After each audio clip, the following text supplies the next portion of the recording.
Hi, my name is Tyler Brand. Today I'm going to walk you through a shallow bay industrial development deal that I was putting together in July of 2024. We ultimately passed on the deal because the market was too tertiary and the amount of square footage was too much for the market to absorb at this time. The purpose of this video is to give you some education around how I underwrote this deal as well as other deals. And this model is based around something that Despard of Despard Analytics put together. And then I bolted on more functionality to it over time and changed some things. It can handle any type of self-storage or industrial development. Firstly, I'll walk you through the main page of the model. This control tab is essentially where you input everything outside of the full construction budget. To the left, you see we have building information, square footage, parking spaces, site acreage. Then we have sources and uses to the left. Below that, loan assumptions. Then in the middle, general assumptions with the start date, exit cap, cost of sale, exit. And then at the bottom in the middle, we have the uses broken down by dollar amount and dollar on a per square foot basis. And then to the right, we have at the top on the right is the equity waterfall for the investors and the sponsor, percentage equity, and then the pref and split.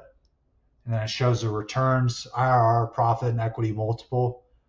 Below the equity waterfall, we have the lease up summary, has the ability to extrapolate out into 10 tenants. And if you have a self-storage development that has several, you can either create a new rent roll tab or worksheet, or you can simply aggregate the square footage and average lease rates based on your unit mix and put them within the 10 slots that you have here in the lease up summary. Below the lease up summary, you have project level returns going from a 3-year hold to a 10-year hold. I'll essentially walk you through most of the tabs in this model today. I'm going to go to the beginning where we do a lot of the initial back of the envelope analysis, and some of the tabs are related to pre-development and looking at specific items. Just to give you an overview of the site plan, if you look to the left, you see that there's 4 buildings on this 10-acre site. Each building is 364 feet long by 100 feet long. So each building is approximately 36,000 square feet, and the total square footage of all the buildings is 145,600. This tab right here is just some initial back of the envelope that we'll take a look at. We'll break down what the total purchase price should be and capital stack. So in this case, we have a down payment of 50%, so 50% equity, 50% loan to value. And we're seeking a greater than 7% yield on cost. And then over here, the part that I'm highlighting shows rent per square foot, what a potential rental escalation would look like, and then an exit cap. Just kind of see that right there. Here it's broken down by monthly rents. And these are increased by 5 cents each time. And then over here, you kind of see some more just quick back of the envelope spreading out over 6 years. So this is just a quick and dirty. We don't really get too in depth with this tab. Right here, this is a cap rate and price per square foot tab. As I mentioned, we're targeting a cap rate of 7 or higher, and we're looking to have rent at $15 a square foot to achieve this, because our total price per square foot is $213.37. So that's just quick analysis of the relationship between those two variables, rent as well as exit cap. Here's the target going in. Here's the target going out. So that's approximately $213 per square foot with an exit of $272 at a 5.5 cap exit. And that's not including if we have higher rents. So if we get up to $16 in rents by the time we exit. That would be an exit of $290. If we got to 17, that would be $309. And this table down here shows something similar, but it breaks it down by yield on cost between the cost per square foot and then the rent per square foot. This tab right here just shows the ground on a per square foot basis based on how many acres there are. There's obviously 43,560 per square foot, or there is 43,560 square feet in an acre. So when you break it down dollar amount per square foot, you're able to kind of see what your total dollar amount is. So right here we got $8 per square foot, 10 acres. That comes out to 3.4 million. This last tab at the beginning that I'll show you is simply a pre-development kind of budget item list. It just shows what all the costs are before you close on the ground.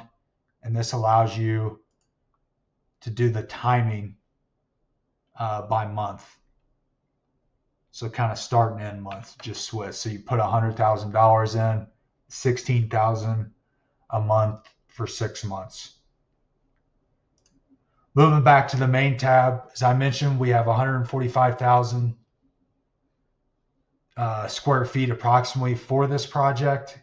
The total dollar amount is around 31 million, and we're doing 50% equity. So we're going to take a loan in the amount of 15.5 million approximately. As you can see down here, we've got our uses. Land is about 3.7 million. Hard costs are 20.8 million. The TIs and leasing commissions are 2.7 million. Design is 370,000. Soft costs are 2 million. The loan costs are 866,000, and then we have a reserve of 500,000. We're projecting for the lease up summary 29,000 square feet going in every 3 months starting in month 3. So we're kind of projecting a conservative lease up rather than assuming we're going to get it all leased up in the first 6 months. And our rents are quite a bit more conservative. We start at 15 and get up to 16 in month 15. We actually believe that we could get much higher rent than this, up to 20, and I'll show you what that does to the returns later. But we're targeting a 4-year hold. If you look down here, the IRR on the project is about 16%. It's a 1.82 equity multiple for a profit of just under 13 million. You can see here in the waterfall what that does between the GP and LP. The GP comes out with a 1.7 equity multiple with an IRR of 14%. Quickly showing you the rest of the model and how we underwrite it. We have a rent roll tab, some other assumptions, a quick pro forma. Don't really touch any of these 3 tabs. Typically, our development budget is in here in more detail, going by acquisition costs, hard costs, tenant improvement, leasing commissions, design, soft costs, loan costs, and reserves. So we input on this tab as well as a control tab, and then the next tab, the development budget on a monthly basis, we input the month beginning and month end to see when our construction costs hit. So those are the main tabs that we really have inputs on. This tab right here shows a monthly cash flow. This is an annual cash flow.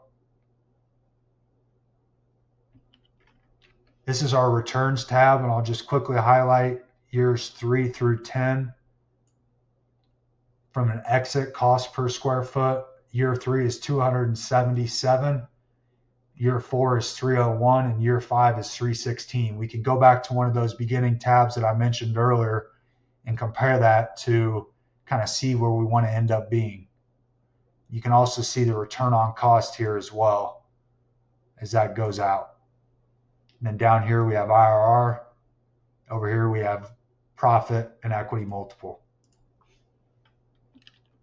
This tab shows a waterfall, which is just a breakdown or split of profits between the GP and LP investors. that brings us to the end of the model. I'll take us back to the beginning just to quickly show some changes. So right now in the 4-year hold, we have a return that is approximately 16%, and we have rents ranging from $15 to $16 per square foot. So I'm just going to put right here that our return is 16 in this scenario. Let's see what it does when we raise a rent $1.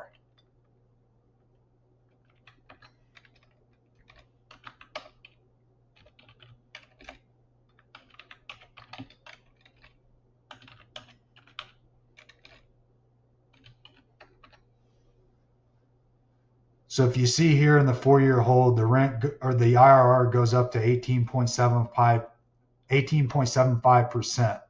So it goes up approximately 300 basis points just by raising rent $1. The last thing I'll do is show what happens if we raise it by $1 more, what that does. And we were told that we could potentially get $20 rents, so you can only imagine what those returns would be. But I like being conservative with my underwriting, so I'll only kind of show those more conservative scenarios because I think that makes much more sense.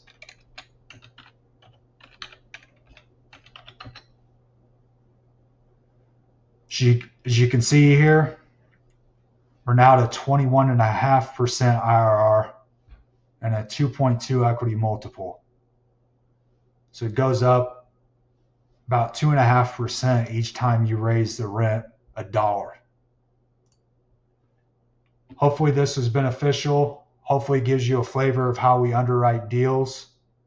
And I appreciate you watching. Thanks and have a great day.